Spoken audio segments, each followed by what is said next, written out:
The sun is shining, and it feels like a perfect day for the dog park. You pull up, and you can hear the happy sounds of dogs playing. A big, fluffy golden retriever, let's call him Max, arrives with his person. Max is so excited he can barely contain himself. The moment the outer gate of the two-gate system clicks shut, his owner fumbles with the leash clip, but Max is too fast. He barrels through the inner gate just as it's opening, a furry cannonball of pure joy. Inside, a tiny terrier named Pip, who is sniffing a blade of grass, is startled. Pip lets out a series of surprisingly loud, sharp barks and starts leaping around Max's legs like a tiny, angry popcorn kernel. The two owners rush in after their dogs, one calling Max no, and the other scooping Pip into their arms. In the commotion, Max's owner, distracted, slips on a patch of wet grass and lands softly on their backside. The gate, left open, swings shut with a loud clang. A few people nearby chuckle, and thankfully, nobody is hurt. It's just another messy, chaotic, and slightly stressful moment at the local dog park. This scene is so common, and while it ended with a laugh, it shows just how quickly things can get disorganized. Hey there, I'm here to help you turn those potentially chaotic moments into consistently calm and happy experiences for you and your best friend. This isn't about a list of complicated commands or a strict training manual that you need to memorize overnight. It is about understanding the simple, unspoken language of a good dog park visit. Think of me as a fellow dog lover from California, just sharing what I've learned over countless hours spent watching dogs play. Dog parks are one of the greatest inventions for our four-legged family members. Just think about it. They are special places where our dogs can experience true freedom. They can shed the leash and just be dogs, running at full speed, sniffing a world of fascinating smells and meeting all sorts of new friends. For owners, these parks are a community hub. They're a place to unwind, chat with people who share your love for dogs, and watch your companion experience pure, unadulterated joy. It's a beautiful concept, and when it works, it's absolutely magical. These green spaces provide vital physical exercise and mental stimulation that a simple walk around the block just can't match. They help our dogs learn social cues and burn off that endless energy, leading to a calmer, happier pup at home. However, this wonderful freedom comes with a shared responsibility. A dog park is an uncontrolled social experiment in many ways. Without a few simple, universally understood rules of etiquette, that magical place can quickly become a source of anxiety, conflict, or even danger. Fights can break out over a toy or a simple misunderstanding in body language. A sick dog can pass an illness to many others. An irresponsible owner can ruin the experience for everyone else. Following a few guidelines isn't about restricting fun, it's about protecting it. These rules are the invisible fence that keeps the park safe and welcoming for every dog and every person who steps through the gate. Think of dog park etiquette as the foundation of a good time. When everyone is on the same page, the entire atmosphere of the park changes for the better. Owners are more relaxed because they trust that others are being watchful. Dogs are calmer because they aren't constantly being bombarded by rude or overly aggressive playmates. A culture of mutual respect prevents small issues from escalating into big problems. For example, a simple rule like keeping the entrance gate clear prevents dog fights right at the most vulnerable point of entry. Another easy habit, like not bringing high-value treats, eliminates a major source of resource guarding and conflict. These aren't difficult things to do, but their collective impact is enormous. They are what separate a chaotic, stressful park from a peaceful, fun one. Parks that are known for frequent fights, piles of unscooped poop, or inconsiderate owners quickly get a bad reputation. People stop going, and what was once a vibrant community space becomes a ghost town. By being a responsible and aware owner, you are not just looking out for your own dog, you are actively contributing to the well-being of the entire dog-loving community. You become part of the solution. The good news is that it's easy. It doesn't require you to be a professional dog trainer. It just requires you to be present, observant, and considerate. And that's something we can all do. This guide is for every dog owner, whether you're a seasoned pro who has seen it all or a brand new puppy parent just starting your journey. The goal is simple: to make dog parks a place of joy, not stress. We'll explore what to do before you even leave the house, how to master the all-important entrance, and how to become an expert at reading dog body language. I'll share some real-life examples of what good and bad play looks like, so you can spot the difference from a mile away. A successful dog park visit begins long before you and your furry friend arrive at the gate. A little bit of planning can make all the difference. First, do a quick check-in with your dog. Is she feeling healthy and energetic today? If your dog has been sick, has an upset stomach, or just seems a little lethargic or off, it's best to skip the park. The same goes for you. If you're feeling stressed, rushed, or irritable, your dog will pick up on that energy. Sometimes a quiet walk around the neighborhood is a better choice. A good park day starts with both of you being in the right headspace. Next, it's time to pack your go bag. A few key items are non-negotiable. First and foremost, poop bags. Bring a whole roll. Second, pack fresh water and a portable bowl. It's safer to have your own supply. Third, make sure your dog is wearing a well-fitted collar with up-to-date ID tags. And of course, bring your leash. You'll need it for entering, exiting, and regaining control if things get tense. One of the most important things to consider is what not to bring. Leave the high-value treats at home. Leave favorite squeaky toys at home. Those items can trigger resource guarding or fights. The entrance to the dog park is the most critical and often the most chaotic area. This is where first impressions are made and where many problems can start if not handled correctly. The golden rule of the gate is to treat it like an airlock. Never open the outer gate until the inner gate is fully closed, and vice versa.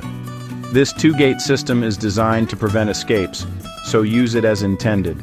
When you arrive, pause outside the first gate for a moment. Take a deep breath. Your dog will feed off your energy, so if you are calm and patient, they are more likely to be as well. Rushing through the gate with a frantic, pulling dog is a signal to every other dog in the park that a ball of chaotic energy has just arrived, which can put them on high alert. Once you are inside the transition area between the two gates, take another moment to pause before entering the park itself. This is your chance to unleash your dog. A dog entering an off-leash park while still on a leash can feel vulnerable and defensive, as their fight-or-flight response is limited by the leash. This can sometimes lead to leash reactivity or aggression. Before you open that final gate, take a quick scan of the park. Are the dogs near the entrance playing calmly? Or is there a big rowdy group mobbing the gate? If there's a crowd of dogs waiting, it's best to wait a minute until they disperse. Don't be afraid to ask an owner inside to call their dog away from the gate to give you space. Hey, could you give us a little room, please? Usually does the trick. When you do open the inner gate to let your dog into the park, don't just fling it open and let them bolt. Open it just enough for your dog to walk through and encourage them to enter calmly.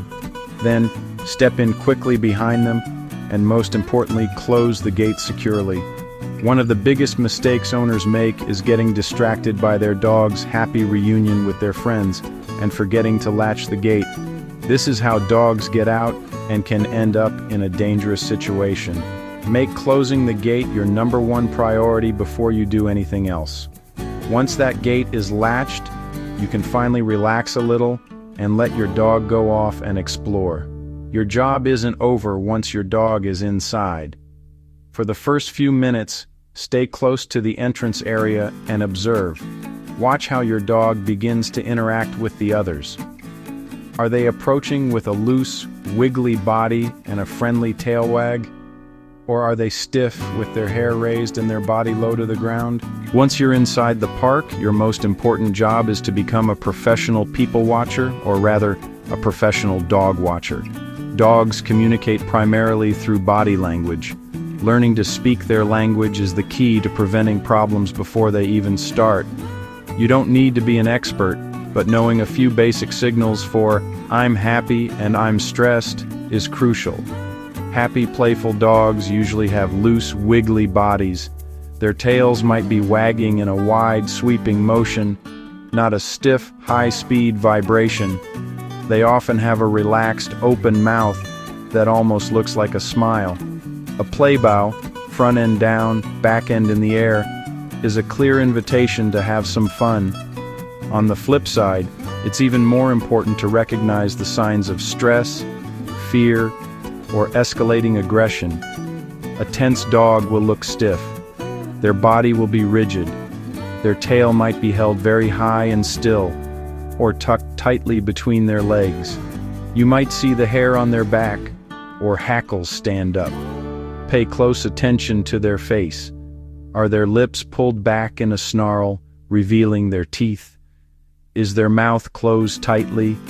Are they making direct, hard eye contact with another dog without blinking? This is known as a hard stare, and it's a classic warning sign. Other subtle signals of anxiety: excessive lip licking, yawning when they're not tired, or showing the whites of their eyes. Whale eye. Seeing any of these signs is your cue to intervene calmly. Play between dogs can look rough, and it can be hard to tell the difference between good fun and a fight.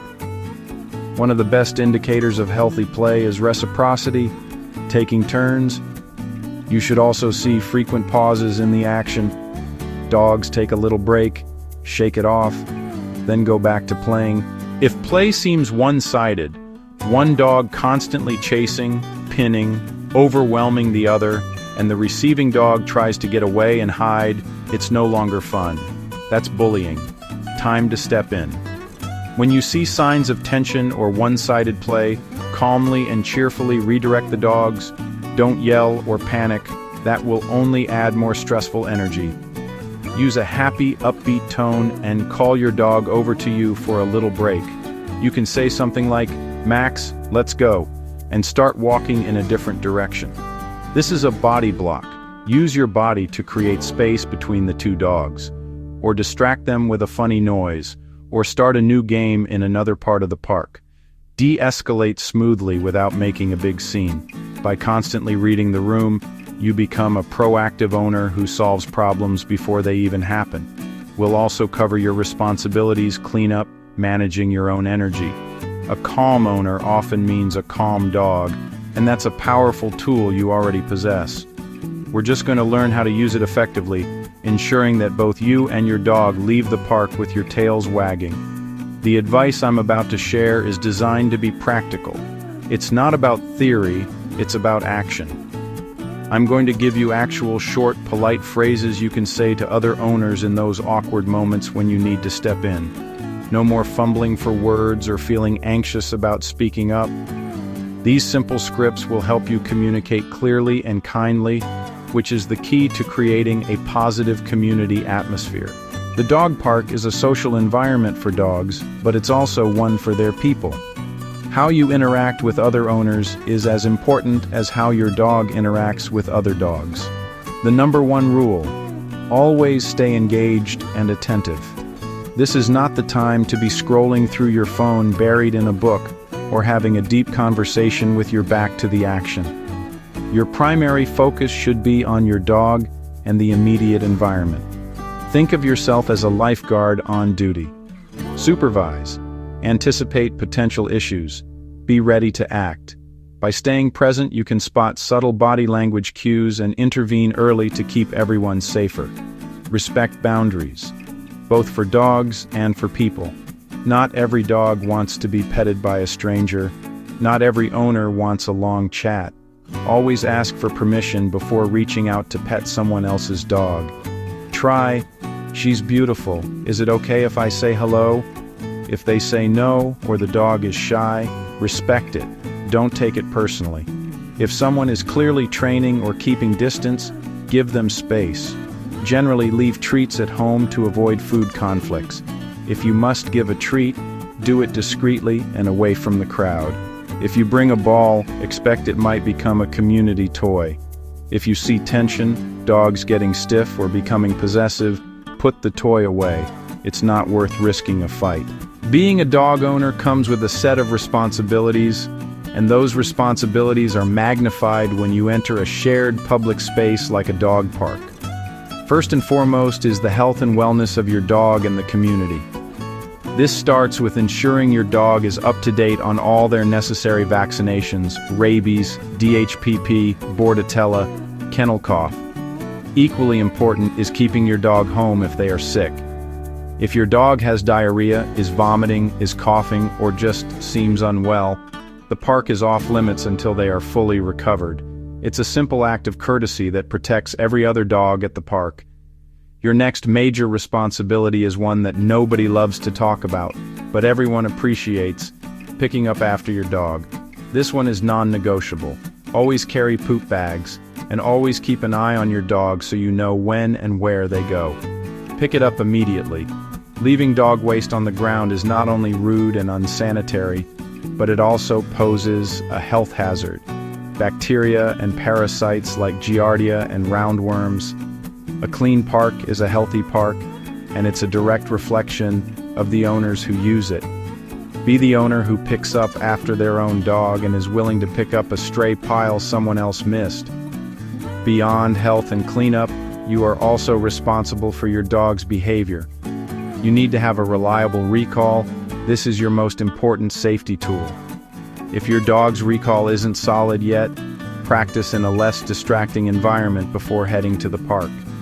If you know your dog tends to be a rough player or a persistent humper, it is your job to monitor them closely and intervene by giving them breaks before their behavior annoys another dog or owner. Finally, you have a responsibility to the youngest visitors of the park: children. If you bring your kids to the dog park, they need to be supervised just as closely as the dogs. Teach them the rules: no running, no screaming, as this can trigger a dog's prey drive. Teach them to always ask the owner before approaching or petting a dog. They should understand not to get in the middle of a group of playing dogs and to give nervous dogs their space. On the other side, as a dog owner, you need to be responsible for how your dog interacts with children. If your dog is fearful or overly boisterous around kids, it is your job to manage that interaction and keep both your dog and the child safe by creating distance. One of the hardest parts of going to the dog park is interacting with other owners, especially when you need to address a problem. Many of us avoid confrontation, so we might stay silent when we should speak up. But having a few simple, polite scripts in your back pocket can give you the confidence to handle these moments gracefully. The key is to use a friendly tone and I statements, which sound less accusatory. For instance, if a dog is playing too roughly with yours, instead of yelling, "Control your dog," try a calm, "Hey, my dog's a little sensitive. I'm going to give him a little break from that rough play." Another common scenario is when you need to create space.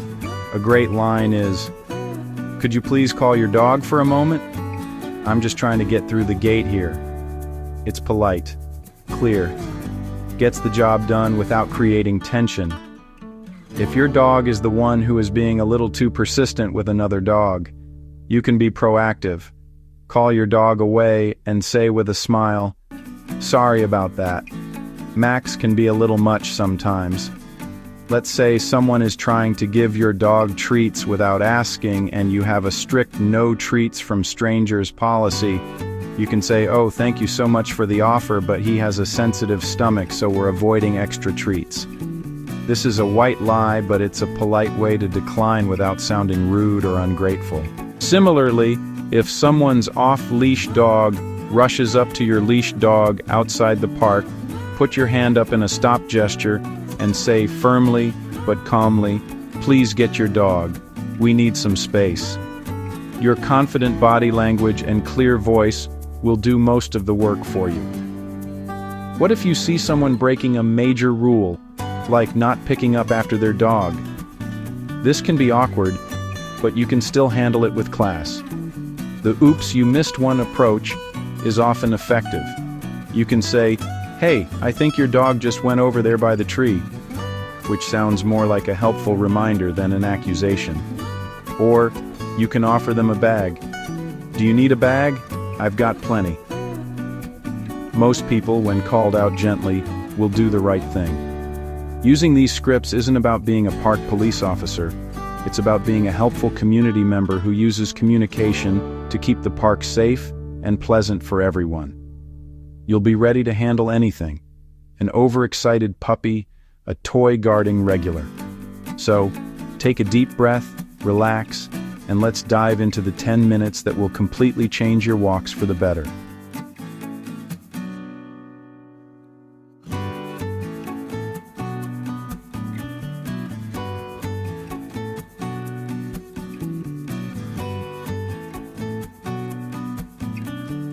We've covered a lot of ground today, from preparing for your visit to reading body language and navigating those tricky social moments. It might seem like a long list of rules, but it all boils down to a few simple principles: be prepared, be present, and be polite. When you're prepared with the right gear and knowledge, you set yourself up for success. When you're present and paying attention to your dog and the environment, you can prevent problems before they start. And when you're polite and respectful to other dogs and owners, you help build a positive and welcoming community. These are the pillars of good dog park etiquette, and they turn a potentially stressful outing into the joyful experience it's meant to be. Remember, the dog park is not a babysitter. It's a dynamic social environment that requires your active participation. You are your dog's advocate and protector. It's up to you to recognize when your dog is having fun and when they're feeling overwhelmed. It's up to you to know when to step in and when to let them be. Some of the best dog park visits are the short ones. It's always better to leave on a high note, with your dog still happy and energetic, rather than waiting until they are exhausted and cranky. The goal here isn't perfection. Everyone makes mistakes. The goal is progress. So here is your one clear action, the one thing I want you to do on your very next trip to the park. Thank you for watching. If you found this video helpful, don't forget to like, subscribe, and share.